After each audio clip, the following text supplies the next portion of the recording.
use force against Iran if they try to obtain a nuclear weapon. He's never said that before. And he also said something which Israelis don't think is that special, but a lot of Americans would. He came off the plane and said, hey, I'm a Zionist. And for certain parts of his own party, that word Zionist has become almost like a curse word. Mr. Biden appeared with Israeli Prime Minister Yair Lapid today. California has established a state reparations task force for African Americans in the state's attempt to atone for slavery. One area they hope to help African Americans with is the high cost of housing in that state.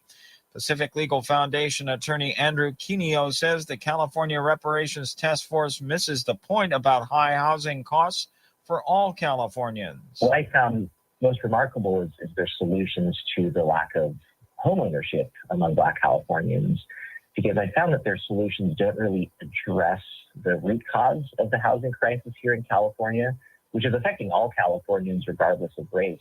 He says California's task force promotes ineffective race-based entitlements that violate equality before the law and ignore the root causes of the issues affecting all residents.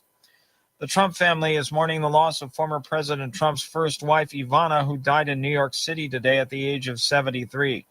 Ivana Trump is the mother of Mr. Trump's three oldest children, Donald Jr., Ivanka, and Eric Trump. This is SRN News. If you're kind of deck carpet giving you the blues, tired of your old dingy and broken tile, let my friends at the Floor Store in Cleveland, Texas give your home the makeover it deserves. This is Old Taco Joe coming to you for the Floor Store. Whether it's carpet, tile, wood flooring, or real wood laminate, the Floor Store can cover all of your flooring needs. Located at 405 West Henderson Street in Cleveland, Texas, owner Brent Harris can help. Shower tile, tub surrounds, even backsplashes. Give them a call today at 817-641-9444. The Floor Store, they got you covered. Abnormal realities. I love my mom. Yep. She sent me a message. My mom did? Yeah, Wednesday night. And she invited me over tomorrow night to watch Titanic and share a bowl of popcorn. And I accepted. You did? Yep. That'd be fun. And she calls it Chaps Only Night. Every Saturday night. Look. Miss Dixie, Look, how you doing? He said, it's my mom, bro. All right, it's my mom. I want to hear the answer to the Titanic and popcorn. Go ahead, Mom. What's up? Oh! Hi, boys. Hi, I Mom. just wanted to ask Rocky if he wanted butter on that popcorn or not. I would rather have the butter somewhere else, but if popcorn's the only place I can have it, I'll take it. Jeez, hey, dude. nobody says I can't roll around in it for a little bit more. All right, Mom. That is my Love girl. you. I love you, Mom. Dixie. Abnormal realities. My mom. Love you. Dixie. Bye. I love you too. With Ron and Rocky. Weekdays, 4 p.m. and 10 p.m. on JoCo Community Radio. Holy crap. When you're hungry for tender brisket or some delicious homemade cobbler, then look no further than Leech Brothers Barbecue, located at 1106 East Henderson, Cleveland, Texas. Leech Brothers has been family-owned and operated since 1950. Take it from me, Taco Joe Orwinski. Todd and his family have been filling my belly breakfast, lunch, and dinner for a long time. Heck, I even have my own booth, open Monday through Saturday, 6 a.m. to 7 p.m. Come see them for dine-in, carry-out, and all your catering needs.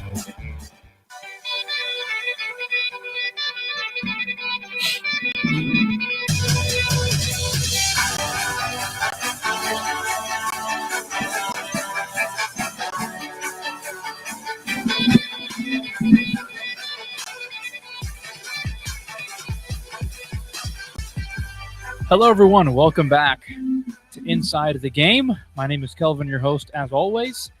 Happy that you're listening in or watching, however you're doing. If you're watching on Facebook, if you're listening on LinkedIn, Twitter, however you are tuning in, we're happy that you're here. And maybe if you're listening to this in the future and you're listening to it on Spotify after the show has been, I guess, taped and done. Thanks so much for being here. Justin's in studio with me again. We're going to have a blast here talking some sports over the next hour. A lot of stuff has happened. It's interesting trying to make a show once a week. A lot of stuff that you got to cram into an hour that has happened over the last. Especially when things happen in the last few hours. Yeah, especially as we're trying to prepare for right now. And we get stuff like, tweets that come out 20 seconds before we go on air. It's interesting because I don't know if you had ever watched the show before, but See if I can get the screen here to show. Where am I at? Dun, dun, dun. Somewhere. The camera's here somewhere.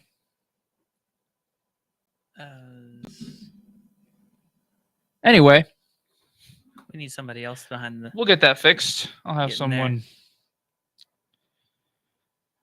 someone. It's funny because last year, every time that I would do my show before I ended, stuff always broke right after I got off the air, Your which fault. was extremely annoying. So let me get this figured out. Have somebody log in. Overlay possibly. Something like that. It's one of those buttons. We'll get that figured out here in just a second if you're watching on Facebook. But in the meantime, just treat it like a radio show. You can actually hear us. Yeah, it was kind of annoying to have everything break right after. What's nice about having an evening... Oh, there it There we is. go. What's nice about having an evening show is that a lot of stuff kind of cools down by this point. So there's not too many crazy things unless you're sitting in the middle of summer and you've got NBA free agency and a bunch of stuff. So let's lead with that story, the big NBA news that came out today. A guy that I actually really thought the Mavs would maybe have some potential interest in going to get, which I think would have taken them to a very, very good level of basketball, given I feel like the biggest reason everybody watched that Golden State series and said, well, the only reason you weren't playing in the NBA Finals is because you couldn't rebound. That's true. And so if you can go get a guy like DeAndre Ayton, who's now in the news, I think that would have solved a lot of problems. So they went and got Christian Wood and they got JaVale McGee, and that's fine. So they did improve the rebounding there. Sure, Immediately. sure. So DeAndre Ayton has now essentially forced Phoenix's hand. We were just talking about this before we went on the air.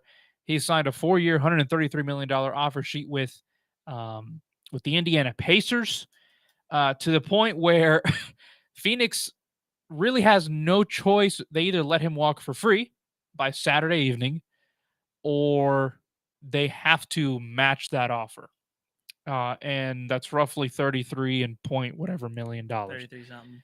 That's a lot of money Yeah. for a center that is nice. I mean, he's a 20 and 10 guy.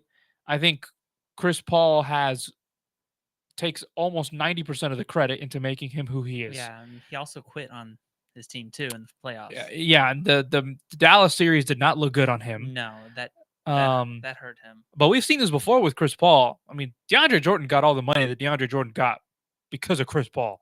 Like, Chris Paul makes these centers look phenomenal, and I just worry about how he would look outside of a Chris Paul-less system in Indiana where there's literally no point guard. Or at least a point guard that can get him the lobs and the Right. passes. Right. Not to mention just the team that he's on in Phoenix. He has so much space to do whatever he wants because you got Booker and Cam Johnson and Mikal Bridges and like 8 3-point shooters. I can't imagine a scenario where he has that same treatment in Indiana. Not even close. He has Turner, though, to help him. I wonder if Turner's out the door, though. There's been some talk. I know the Mavs have been linked to him at times. I think this was kind of one of those weird linchpins that kind of needs to be pulled before everything goes crazy. And I'm talking Kyrie, Durant, Donovan Mitchell. Like, there had to be one trade that just did everything for everybody to set off the domino effect. Because if Miles Turner is gone and he goes to a contender, Buddy Hield is also out of Indiana. Then where do those teams go that have those pieces? Where do Kevin Durant, where do Kyrie land? So I think this is huge. Are you a fan of this? I know the NBA and the Player Association for a couple of years has talked about kind of reworking when it comes to these offer sheets, and especially players coming off of a rookie deal where they essentially put teams in this type of situation. Should the players, in your eyes, be able to kind of do this at will? Well, it's a players-driven league now. So, I mean, Scottie Pippen said it recently, within the last week or so. It's a players-driven league. They can decide what they want to do, where they want to play and stuff. That's why KD's been Oklahoma City, Golden State, now Brooklyn, different places like that. Kyrie's been pushed way out the door of Cleveland, Boston. Yep. I That's guess it. this is his Yeah, third this is team. a third team also. Yeah. So Pippen said it best. Player-driven league. It's a player-driven league. I just wish him the best of luck if he ends up going to Indiana. Now, according to Adrian Wojnarowski 20 minutes ago, the expectation, and they know that eventually it'll go through Saturday, the expectation remains that Phoenix will match the offer sheet to retain Ayton, and they could take the process through Saturday night. If you're Phoenix here, you really have no choice, right? Not much. You either let him go for nothing. And you can't have that happen. No, you have to have some things. But sign and trades are now off the table. Right. You can't do that anymore. And you especially can't trade him to Indiana now. It's like if ESPN knew we were talking about him, as he pops up on the screen, 17 points, 10 rebounds, averaging last year. I also don't think Phoenix, from a basketball perspective, can get rid of him. Like, forget money. No. There's a huge gaping. Well, JaVale McGee was their backup. Yeah, McGee was the backup. Now he's So, in Dallas. There's a huge gaping hole there where I don't know where they replace that type of production. Because the guy that they got to get can't be a traditional center, I don't think. It's got to be Ayton, because Ayton's got a little bit of a jump shot. He's not going to light it up from like 3 or not, but he can make it. No, but he's got some mid-range jump shots, enough to space the floor. Now, they don't need any more spacing than what they already have in Phoenix. They have. But, what does this do for them if they want to get a Durant trade pulled off? I have no clue. So I don't think Phoenix can really do much, but just accept the offer and say, let's run it back, because the West is getting better. I mean, you lost to a Mavs team without centers. They couldn't rebound. Yeah, they played a 6'8" forward and 4 guards the entire series. Well, I mean, how do you let Luka outpace you in points, steals, boards, assists, everything pretty much? Well, that's Luka. He does that. He does that Luka. type He's a generational talent. He does that type of stuff. If you want to call in, numbers 817-637-2585. I think this is massive for Phoenix. They got to get this done, and they just got to roll with it. Minnesota's better. Memphis is still really good. Dallas is obviously, they were just in the Western Conference Finals. The Warriors, as much of a mess as the Lakers are, if they already get Kyrie, that's something to be handled with. Well, the Clippers. The Clippers now with John Wall and healthy Paul George and healthy Kawhi. I just think that Phoenix is at Denver getting Jamal Murray and Michael Porter back, along with 2-time MVP Jokic. So it's like there's a lot of stuff here in the Western Conference that's getting really good. And Phoenix, where we thought maybe they had a window of 4 or 5 years, if you lose Ayton here, it's already over. I think your window closes a lot faster than you think. Well, there's some people saying it's probably already over with everything else going on in the West. It could be. They maybe have one more year. What do you do when Minnesota rolls into town and you have Karl Anthony Towns and Rudy Gobert? You don't have Ayton. You're not getting anything in the point. You're not doing anything. So listen, these GMs are smarter than we are. We're just a bunch of random dudes in the middle of Texas talking sports. Maybe they know they've got something up their sleeves if they decide to get rid of him. Maybe they pull off a trade for Miles Turner still somehow. Maybe they go get a center. I'm assuming they will obviously address that. They're not going to leave I don't know who's that role, but I don't know who's out there left either. I know Mo Bamba, didn't he re-sign with the Magic? He signed with the Magic. Someone that could be interesting is Mitchell Robinson in New York, but he's now in potential trade conversations for, let's go to this guy next. Donovan Mitchell. I don't know. As literally the Knicks are on our screen here, we're watching Summer League ball. Oh, wow. The Knicks, they're so confusing. I don't know what's going on up there. I don't know why they seem to whiff on every superstar. Every superstar is always linked to the Knicks, and they never. It's the New York market. It's the New York, and they never land him, which is really infuriating. Well, as a Mavs fan, we understand that. Well, sure. I mean, yeah. I mean, they thought that. They thought they won the NBA championship 2 weeks ago when they signed Jalen Brunson. Oh no, we didn't think that. So like, that's the Knicks fan base at this point.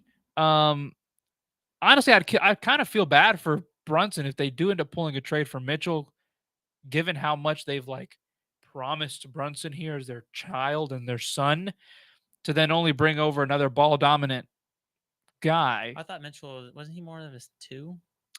Yeah, he is, but he he's gets very ball dominant at Kind of like times. Jordan at times when in the clutch and stuff. Yeah, he gets very he's not a ball hog. He just has to it has to run through him. And I get it. Has He's to the go best through him. player on that team. And but I just don't think I heard this on Fox Sports today and it made perfect sense. Or maybe I saw it in a tweet. It was like the Knicks might be like the 18th or 19th best team in the league, and they're maybe getting the 18th or 19th best player in this trade, which is kind of crazy. Wow. It's like, is that where the Knicks are at this point? I mean, that's a nice roster. Like RJ Barrett's nice, and Julius Randle's nice, and Brunson's a nice player. And if you add Mitchell, okay, that's fun. And Mitchell Robinson, that's fun. But like, are you getting out of the first round? Because if you have to get out of the first round, you have to beat one of 4 teams: Milwaukee, Miami, Philadelphia, Boston. I'm sorry. Currently constructed, you're not beating any one of those 4 teams. Maybe the Nets if they stay together. Right. Which Right. I highly doubt it, but if they stay together, If they maybe do the that, Nets. that's 5 teams, and you have to be better than 2 of those. Easy. You're not getting out of the. You're not getting out of the first round. No. Can you beat Atlanta? Maybe. Maybe. The New York fan base must literally be going through it. I feel for them. I'd hate to be. I mean, just well, they've got the Yankees to fall back on right now. Sure, and the Mets. Oh yeah. You got baseball. You got baseball. The Rangers are really good. Hockey. Yeah. It took me a second. No, I got you. Sorry. I forgot about that for a moment. Yeah, no. Their Rangers team is really good. They did some just stuff. Went to the final conference finals, and they did some stuff in the offseason. Free agency actually started today for the NHL. Oh yeah, I saw some stuff. I don't know too much of the players. And they were okay. Well, here we go. So funny enough, love it when stuff breaks during our show. Shams Shanaria was literally sitting on the desk there commentating this game. He just tweeted out the Phoenix Suns have matched the Indiana Pacers 4-year, $133 million max offer sheet for DeAndre Ayton. Ayton will stay in Phoenix. There it is. I just wonder if Ayton talked with Indiana to get him to sign that, knowing the Suns were going to do it, just to force the hand. Now that they did it so quickly. I wonder if that's a good point. That's some smooth working by his agent. Oh, definitely. Some of those agents, what they can do and stuff. I just kind of wonder how Phoenix feels about, like how that locker room feels about it. It is very fragile balance of a good locker room and stuff. You've played organized sports your entire life. How would you manage that? There's a guy who's really good. He wants to go, or he wants a certain amount of money. He's already signed an offer sheet with another team, and either you keep me by signing and pay me, or I'm out the door. And by the way, I had a really horrible playoff series when they maybe needed me the most. Against the team you should have dominated on right. the boards. That you had a 2-0 lead on. I don't really know how you... I don't know how you bring that guy back into the locker room. That is the NBA. They're grown men, but I know that's hard to say. I mean, personally, I'd be like, you know what? Fine, he got his. I'm just going to do my deal. Mm-hmm. Now they don't have money for me if I deserve it, because they've got Booker on a max. I think Chris Paul is. Paul's making max. Ayton's now on max. Who can they sign? Who can they keep? Yeah, probably nobody. Within a year or two, they're going to have to lose a bunch of good or solid role players. Yeah. Because they can't pay them. Those Cam Johnsons of the world, Mikal Bridges. Even the Crowder. Yeah. I think solid players. And I'd love for someone numbers-wise to call in, if whoever on earth. What are the odds that I get an NBA reporter to listen and call in? Point is, I wish someone could break the numbers down for them on how difficult is it for them to get a Kevin Durant trade. They're going to have to move on the contracts to do because that. they can't trade Devin Booker. You can't. Well, he's They can't. Yeah, they can't have him and Ben Simmons on the same roster in Brooklyn anyway. So he's out the picture because of their rookie extensions. Yeah. So if you can't get Booker, I don't want Chris Paul if I'm the Nets. I'm rebuilding. He's too old. I definitely can't trade for Ayton now. What's the No. best that Phoenix could offer? If that's where Kevin Durant really wants to go, the best that Phoenix can offer is Mikal Bridges, Crowder, Cam Johnson, and some picks. If they and have like picks. 6 draft picks, 5 draft picks. Do you say yes to that if you're the Nets? I would say no personally because those picks would probably be first round. It's just going to be late first round, most likely, or not lottery picks. Yeah, it's a good point. Because I don't. I mean, they're going to be good. So they're going to be good enough to not get lottery picks, right? Unless they have a couple injuries, and then they lose. Unless you have plans on flipping all those picks, but again, you're still stuck in the same spot where those picks don't have a lot of value, trade value, and very likely they'd have protected picks anyways for a certain point. Yeah, I think this almost shuts the door on Kevin Durant going to Phoenix. So now is it down to Miami? What were the other teams? I think Golden State has the best package. But as Golden State, would you want to do that? Well, you just won the championship. Well, sure. I mean, I don't know. I know he's a great player, but you just won the championship. Would you? There are some reports out there that Steph has already reached out to Durant and they've talked, and Steph's not opposed to the idea. Whatever that means, Golden State has the best package in the league to get him, because you can offer Poole, Kuminga, Wiseman, and a bunch of picks, and they've got a bunch of picks despite how good they've been. That's true. And I don't care if they're all late picks. I think they have the best package because Miami can't offer Bam because he's on that rookie extension. Yeah. And that's the only player that I would want back. That's true. I think maybe Hero because he just got the 6 man. He looks to be on the upward. You trajectory. Could get Hero. I think I'd still prefer Bam. You can get both. Not both. If he wasn't. They would have to trade Simmons. I said other than trading Simmons. So it's like, but do you really want Simmons anyways? They're stuck. Simmons can't shoot. So this is from Adrian Wojnarowski. As soon as the Suns received the 4-year, $133 million offer sheet, the franchise matched it. DeAndre Ayton returns to Phoenix and can't be traded without his consent for a full year. Okay, so he's going to play this entire season. If they do eventually want to get rid of him, it would have to be after this coming NBA season is over. Unless they get his permission. The way it read what she just right. said. The Suns made clear throughout free agency that the franchise intended to bring Ayton back and were committed to spend in order to continue competing for a title around All-NBA star Devin Booker, Chris Paul, and DeAndre Ayton. Phoenix now goes approximately $15 million into the luxury tax, which owners really don't care about at this point because they're billionaires. No, well, most of them. Pretty much all of them, yeah. So you've seen this happen. I think everyone in Dallas here would have preferred him go to the West, make Phoenix a little weaker. You mean the East? Sorry, to go to the East. Yeah, to make Phoenix weaker. Leave. Right. Where does this sit Dallas now in the rankings in the West?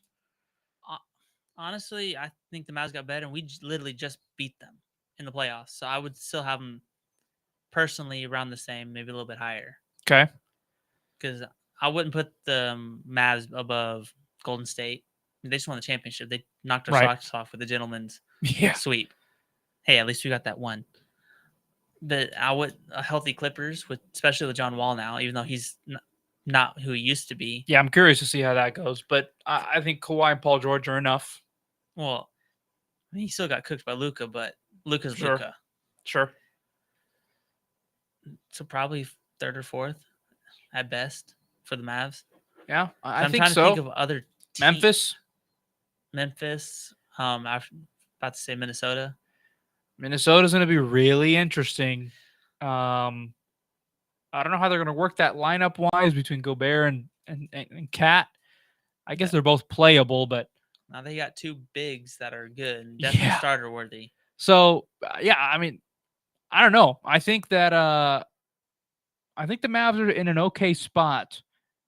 Why do you? And this has just been the way it's been for years. I've been here 6 years technically covering the team. Why has it just been a history where the Mavs tend to be very quiet throughout these free agency periods?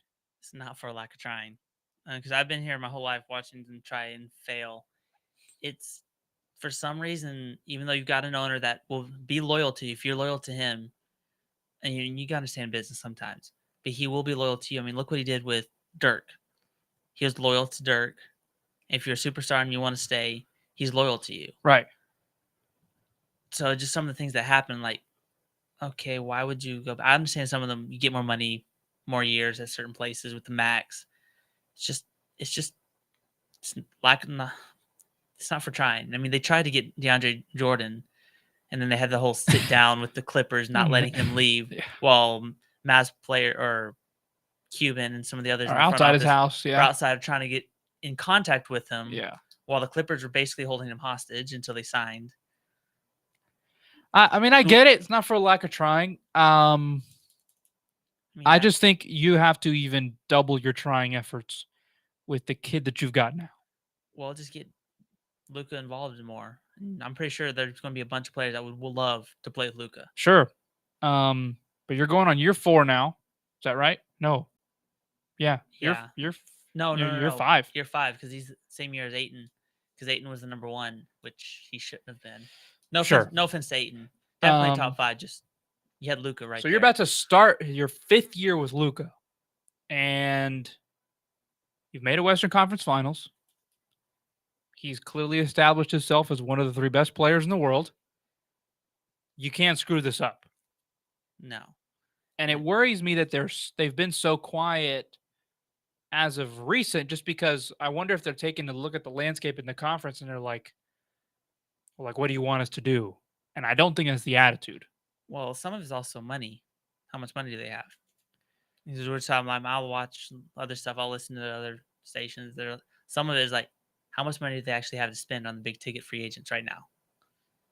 And also, their GM's going on to a 2nd year. Sure. So he's trying. I mean, we'll give Nico another year. I'd give him another couple, 2-3 years. 3 or 4 years, and then you can really figure out what he's about and stuff. I mean, he was able to get rid of Porzingis, and that trade ended up helping the Mavs. Yeah, get to the conference finals. Yeah, because Dinwiddie, yeah, and Bertans had a couple games in the playoffs. Yeah.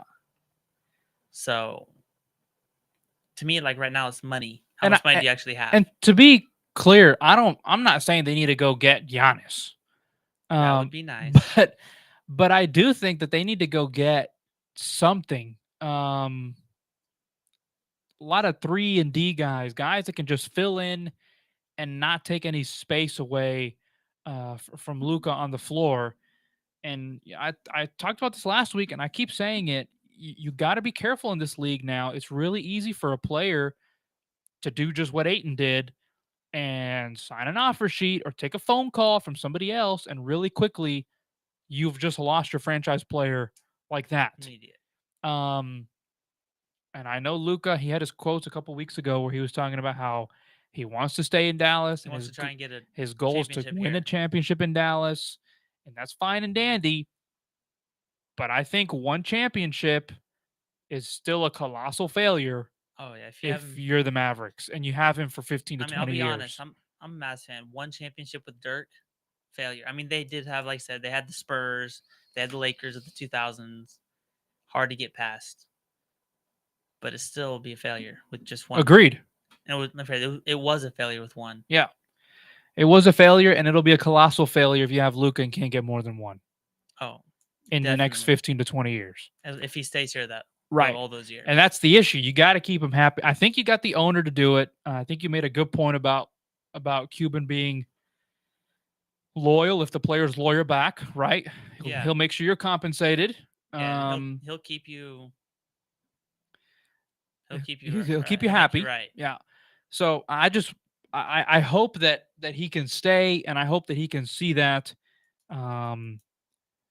because I'm sure he hears it, and he's got all the pressure from the entire world If he doesn't win here in the next couple of years, he could just pull the card and be like, all right, well, I'm out of here. I know. It doesn't take, Dirk's a rarity where You don't get that much loyalty. right, and you don't get that much winning out of really maybe just one superstar. And that was So we got lucky there. That much winning. yeah, so the Mavs better figure this out. So that's kind of the biggest stuff that's been going on. Hey, you never know. You may be able to get some Utah rejects in the next couple of weeks if they blow up. Yeah. All righty, when we come back, we got to talk about baseball a little bit. One of our guys here for the Rangers was announced to a couple of things today. We'll get to that. We'll get to some Cowboy stuff as well. We'll be back in just a couple minutes. Hey, Jill, congratulations on your son getting into the college of his dreams and with a full scholarship, too. Yes, we are so proud of him. I have to be honest. I'm a bit worried about our daughter getting into college. It's so competitive out there, and I feel overwhelmed with where to start. I completely understand. Listen, I felt the same way. And then I met Dr. Gina of Education Prep Centers. She put a plan in place that helped our son stand out in the admissions process and that gave us a peace of mind for how to create a financial roadmap for his future. Wow, that's great. Sounds like I need to give her a call. Yes, she definitely helped our son find the perfect college, meet all his deadlines, and help us feel less anxious about the whole process. You need to reach out to her. Just check out educationprepcenters.com and set up a complimentary assessment with Dr. Gina. You'll be so glad you did. Education Prep Centers. College admissions made easy. Hey, there's something you forgot to do. It sure is hot. Are you sweating like a dog? Wait, what? Dogs don't sweat. Oh no, you forgot to get your window tinted. Whether it's the kitchen window that sits in the sun for the hottest part of the day, or you just got new wheels, call Sharp Window Tinting in Burleson. 817-615-9379, or look them up on the web, sharpwindowtint.com.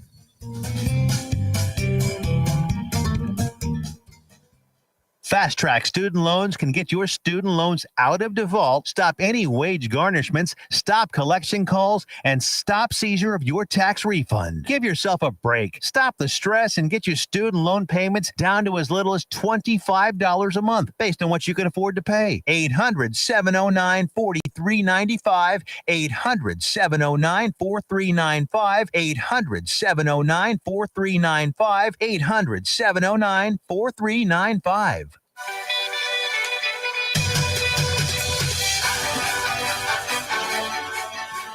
Welcome back. Joco Community Radio is proud to be the voice of Johnson County here in Texas. We're live 365 on the TuneIn Radio Network. I know a lot of cars actually have the app kind of built into their smart system or speaker system. You can actually just click and tune and search on a lot of newer cars. You can go to tuneinjoco.com to choose where and how. We have the app as well, which is available for free on Android and Apple devices. You can simply search for Joco on your store. Check out our lineup of many shows that we have throughout the week on our website at jococommunityradio.com. This show and more are brought to you by Patriot Claims, making your insurance work for you. Reach out to your Texas sales rep, 844.tex.hal or 844-839-4245. All right. So as the Rangers are currently playing at the moment, Currently winning, too. currently winning. Let's keep it that way, But please. it's just after the first inning. That's it. Just one inning. Done. That's good. We can catch the rest of the game once we're out of here. If you want to call in, the number is 817-637-2585. Join the conversation. Yell at our crazy sports takes. That's what the show is all about. So we congratulate Corey Seager, who, in my opinion, should have been an All-Star to begin with, but he replaces George Springer on the All-Star team. And not only that, he is the 8th and final invitee to the Home Run Derby, which He's is kind also of the fun. third seed, too. Because I just saw Is he notification really? on my app. He's the third, technically, because all the home run brackets and stuff. He's the third seed in the Home Run Derby. Well, he leads all shortstops in Major League Baseball in home runs at 20. Usually that just means they go by order how many home runs you have. That's what the ranking is. So he has the third most home runs of the people in the Home Run Derby. Okay. Well, I think he's got a shot, especially in that ballpark that he knows very well. Yes, one he knows quite well. Quite well. like I said, leading the league at the shortstop position in terms of home runs, which is pretty sweet through the midway point to have 20. That's on pace. 22, if I remember correctly. So you have 22? Yeah, he got up to. He's at least at 21 with the 5 home run game streak. Jeez, that's on pace for 40. By the way, through the midway point. Just under. We're just past 81 games. Just past the technical midpoint. Yeah, it's on pace for 40 home runs, people. That's really good. Let's keep him forever, and let's keep him happy, just like Luke. I'd appreciate it. Thank you very much. Well, we do have him for 10 years with that contract. That's right. Was it 7? No, Simeon's was 7. Simeon's was 7 7 for That's 175, and Seager's was 10 for 325. Yeah, okay. Or 330. All right, Like well, that. good. 10 years. I appreciate it. Let's keep him happy for all 10 of those years, just like Luka Doncic, and we'll have some fun here in Texas. Rangers been on an interesting up and down. Just can't quite get to we just 500. Can't close games. We get within a game or two of 500, and then we lose 4 in a row. 4 in a row. Then we win like 5 of 7. But I like that we're kind of at this point where we got to the midway, we got to the All-Star break, and we're going in with some momentum. It looks like. Hopefully, if we can win this game, we'll win the series 3-1 against the A's. It's now the Mariners. Is it the Mariners today? Yeah, I believe so. Was it not the A's? Okay. Yeah, we won that series 2-1. We won 2 out of 3. Yeah. Okay. So in your mind, you didn't have Seager making that spot, even though George Springer couldn't play. Explain why. I didn't. Oh, the ones that the shortstops they already had, which I can't remember off the top of my head who they already had. But I thought the other shortstops that they did select were playing better. I'm even kind of surprised it's what's the dude's name in Minnesota now? Former Astro Correa. Mm-hmm. He wasn't chosen over Seager. Well, guy hasn't played half the year either. Every time I look, he's got a DMP. It's like, oh, okay. He keeps getting hurt. I don't really follow the Twins too much. Sure.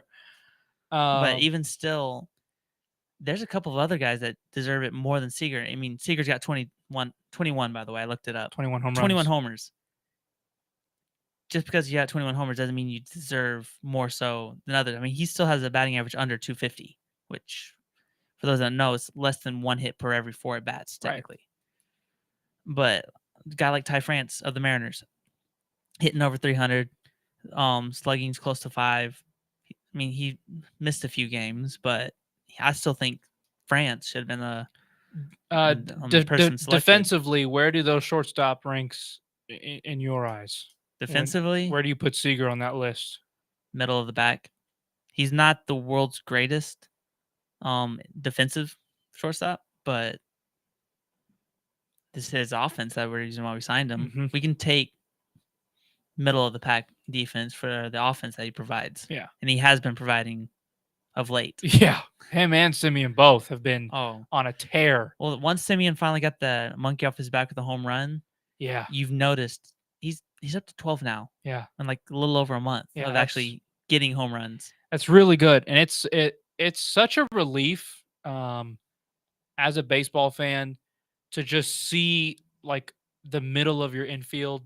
Like that's not anything you have to worry about. You get what I'm saying? Like, oh yeah, it's such a relief that like, okay, I can start picking out spots now that are of concern where like the middle of my entire baseball field is set all the way back to center field with Adolis or Tavares. And right defensively, down, Tavares in center and Adolis is going to right because he has one of the best arms in the league right now. Right. Either way, right down the middle of the field, I'm so happy that we can just relax with that. Like, there's no stress there, you know, for the next 5-10 years. Well, that goes for catcher too, if you consider middle of the field. Yeah, Jonah Heim has been amazing, and he should have made it over in Trevino. No offense to Trevino, he's had a good year, some big hits. It's just Heim has better counting stats, and while he has about the same batting average, he's also done it on a lot more plate appearances than Trevino has. So that is 2 Rangers participating in All-Star Weekend. Martin Perez. Should be 3. Glad that Martin Perez made it.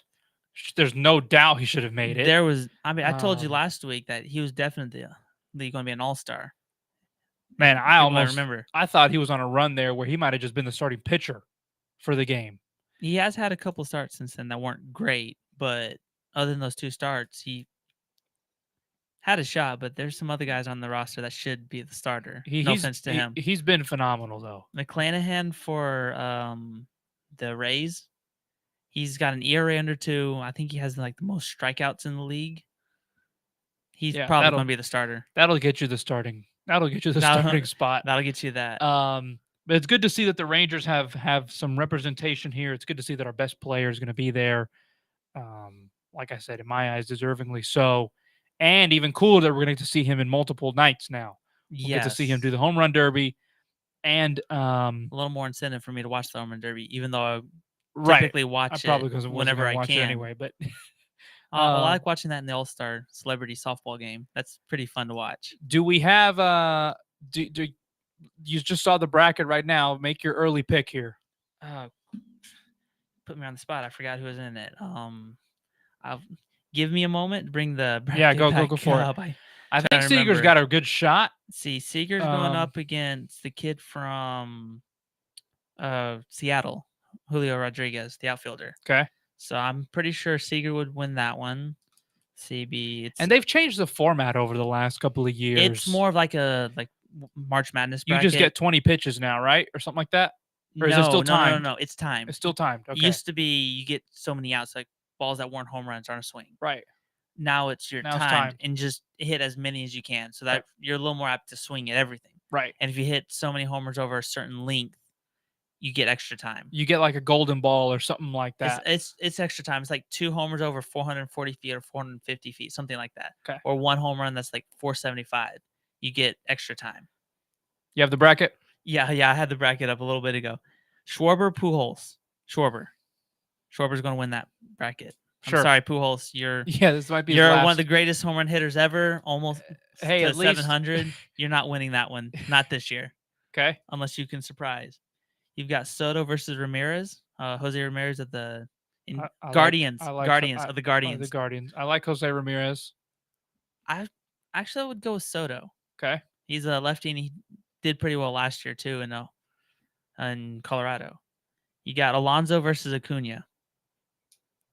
You got to remember, Pete Alonso is the back-to-back, right? He's won the last 2. I'll take Acuna.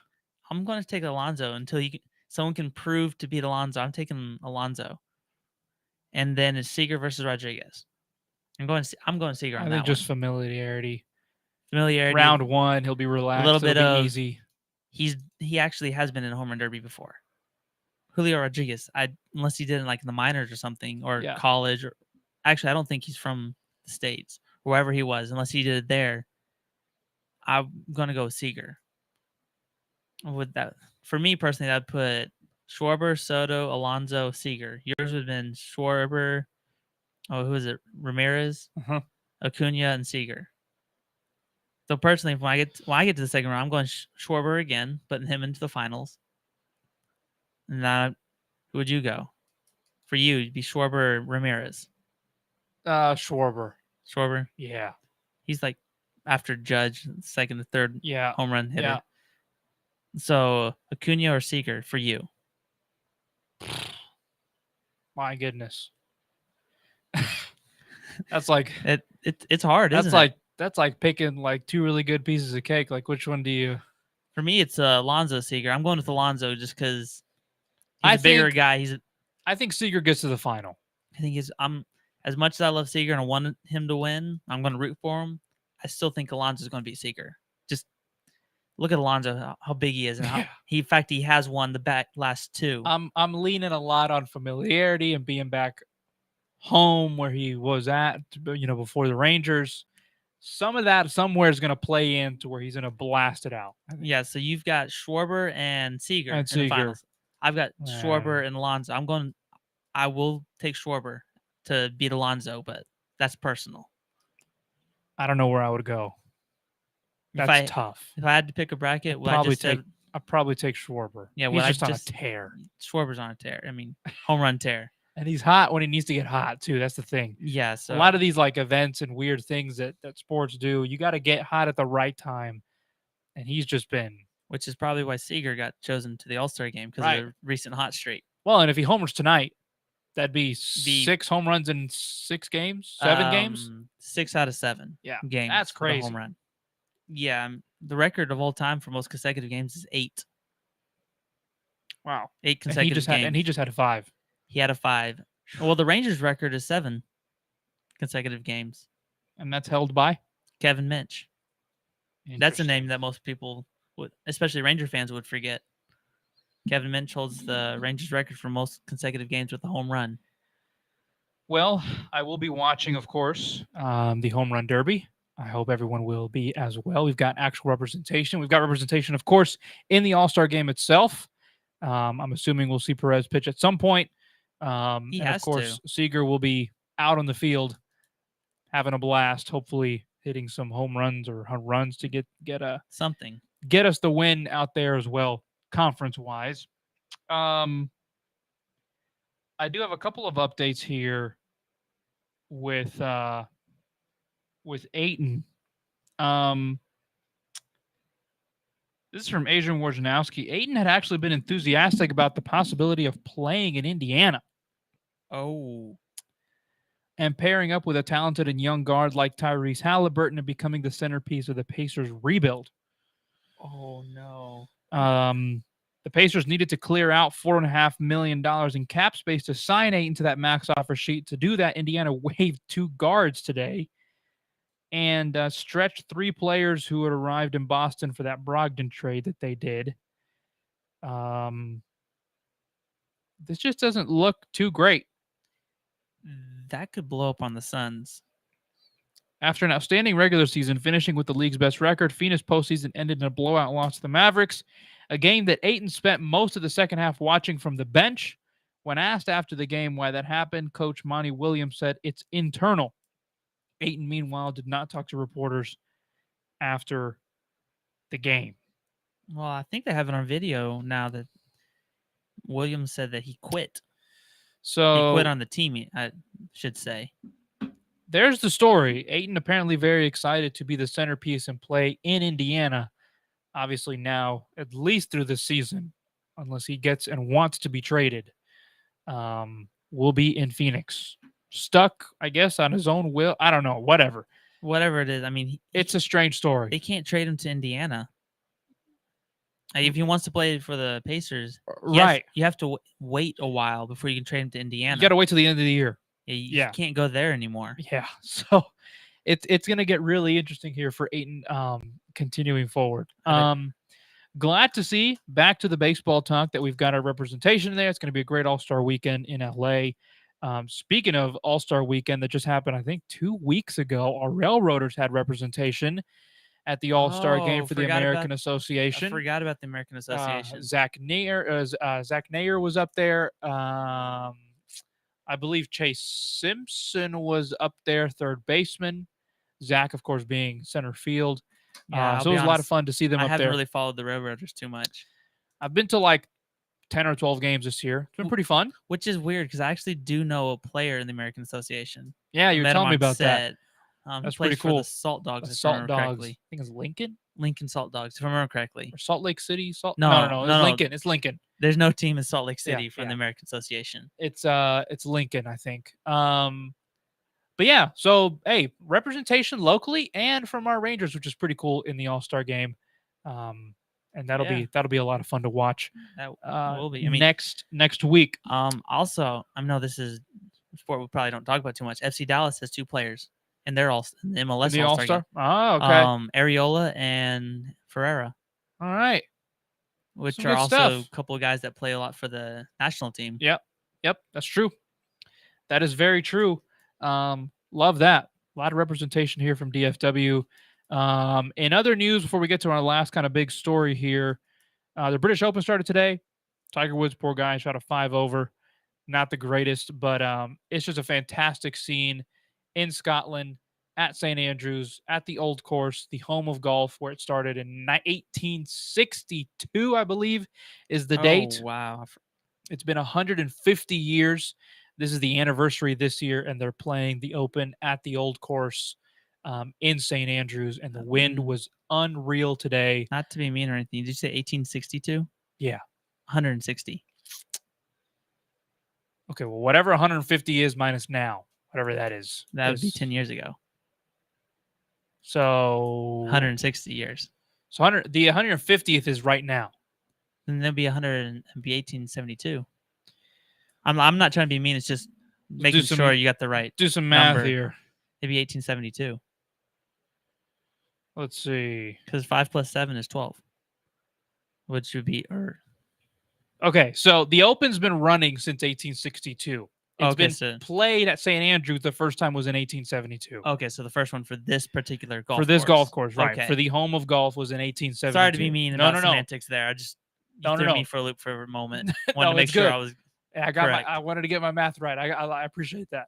150 years, it's just kind of crazy when you walk around and you see St. Andrews and you watch the videos. So that's going to be going on all week long. It's probably the biggest golf tournament. Outside of maybe the U.S. Open or the PGA Championship. The Masters is here also. That's what I meant.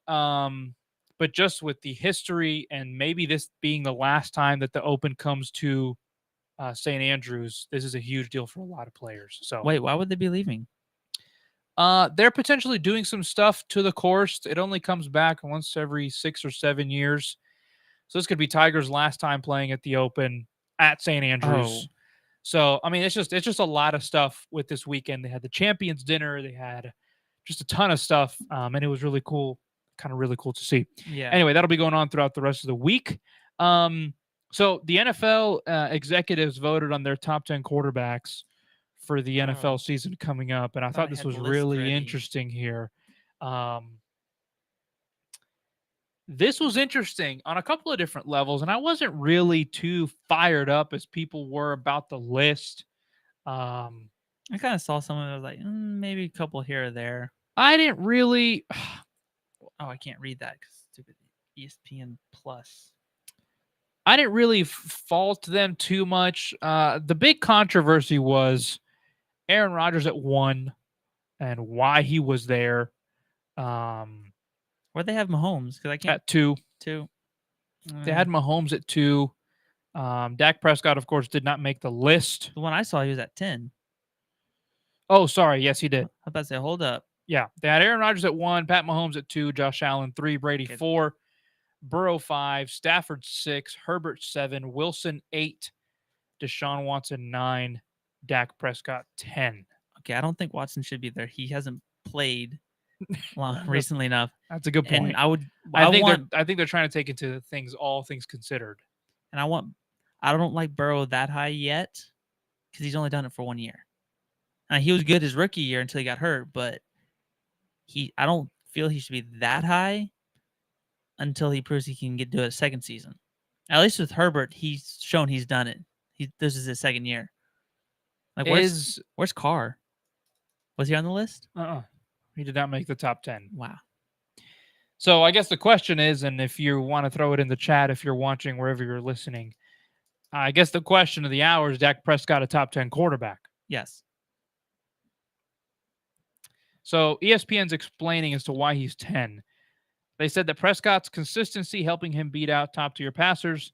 Though the Cowboys quarterback did not receive a single top 5 vote, he was a fixture in the number 7 through 10 range, helping him outdance Lamar Jackson and Derek Carr for that last spot. Well, Lamar Jackson's probably got more talent, especially with his legs. His running ability. But last year, Jackson threw, 16 TDs to 13 interceptions? Yeah, Prescott last season produced the league's 4th most touchdown passes and the 4th best completion percentage at just under 70%. He had an MVP caliber season until an October strained calf deteriorated that performance.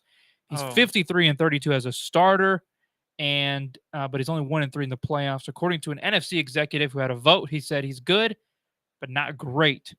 He has to play well in the playoffs, and that's why they didn't have him any higher than 10. Are you mad at 10 as a Cowboys fan? Mostly because Deshaun Watson shouldn't be on that list. Prescott should be higher because Watson, while he's got all the talent in the world, he hasn't played in over a year. I wouldn't rank him that high. I would at least see what Watson can do before I would even consider if he plays at all. Even if all things considered, even if he had, I think Watson healthy is one of the 5 best quarterbacks in the league. Oh, without a doubt, he definitely has the talent to be one of the top 5. It's just you also got to look. Sometimes leadership, sometimes consistency when healthy should rank you higher. Sure. When healthy, Prescott's a lot of these executives, they could care less about that when they do these votings. Well, I know. I mean, evidenced by Rodgers #1, even though he won the deal the back-to-back MVP. years. I still say Mahomes is the best because Mahomes probably has some of the best talent since Manning. Period. Passing the ball. I'm not mad at the Rodgers at 1. I'm not mad. I would put Mahomes higher. I understand why they did it, and that's why I don't think it bothers me. No, it's not. If he hadn't won back-to-back MVPs and they still think he was #1, I'd be like, what are you guys doing? But I get it. He's been the best quarterback in the regular season the last 2 years, and it really hasn't even been close. Playoffs is a different story. Yeah, I mean, after last year, what he did in the playoffs, right? Over the last 2 seasons, he's been clear and by far the best quarterback in the regular season. So I get it. Is Burrow a little high? I think so. No, definitely. For me, I definitely think he's too I high. would swap him and Stafford at 5 and 6. Stafford's always been underrated. Stafford, to me, has got to be one of the 5 best quarterbacks. He's got the latest ring, and he's a big reason why. You can talk about that defense. Look at what he did in Detroit for all those years. Yeah. In fact, he stayed in Detroit for all those years. Do you? But are you taking Dak over any one of these guys? No, right? I think 10 is perfect. Like I said, I would definitely take him over to Watson because you can actually trust Dak would play. And at the moment, let's just say all things considered, everybody's healthy, nobody's hurt, nobody's going through 25 sexual allegations. How many allegations? I'm not taking him over Rodgers, Mahomes, Allen, Brady, Burrow, Stafford, Herbert, Wilson. No, I like I said, even still, I would, because of consistency. Would you rather have Carr? See, Carr had a really good year last year because he actually found a system that fit him. And he just got the best receiver in the league. So I'd probably put him. Probably take Dak at 9. You take Dak at 9? And definitely take him over Carr. And put Watson at 10? Would you sneak Lamar in? Lamar's weird. I don't know. He had that one really, really, really good year. And then last year, I mean, he had a couple injuries here or there. Yeah. But even when he was playing and was healthy, he wasn't great. Just not sure how to feel about the guy. He's got the wheels. Running ability is great. Mm-hmm. But when you look at the passing, he's probably got the talent. It's just inconsistent. Yeah. For me, at least. Very. So that's how the NFL executives did their rankings. Some more on Dak Prescott before we end our show here. He said he's got a good poise in the pocket. This is the NFC head coach. He said he's got good poise in the pocket. He's sturdy. He's always been deadly when they space the field.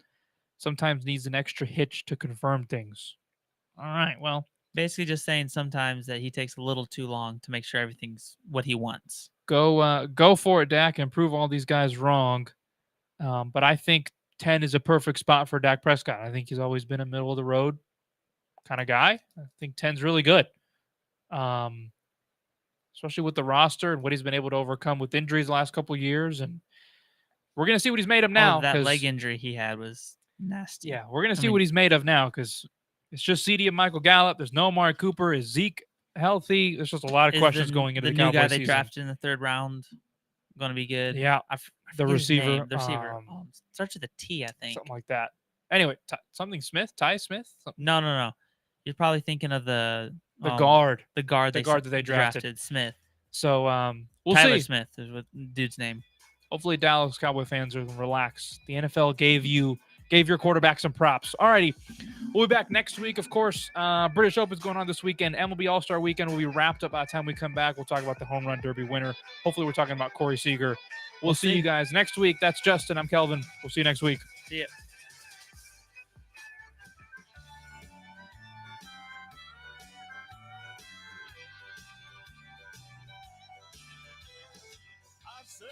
Let's be honest. Wheelchairs are heavy, bulky, and ugly. If you carry a wheelchair in your car to take care of a loved one, you know how hard it is getting that clunky, old-style wheelchair in and out of your car. Introducing the Feathershare Wheelchair. At 13 pounds, it's the world's lightest wheelchair. It folds in seconds and fits neatly in your trunk, backseat, or closet, so you can take it everywhere. And it's only available right here.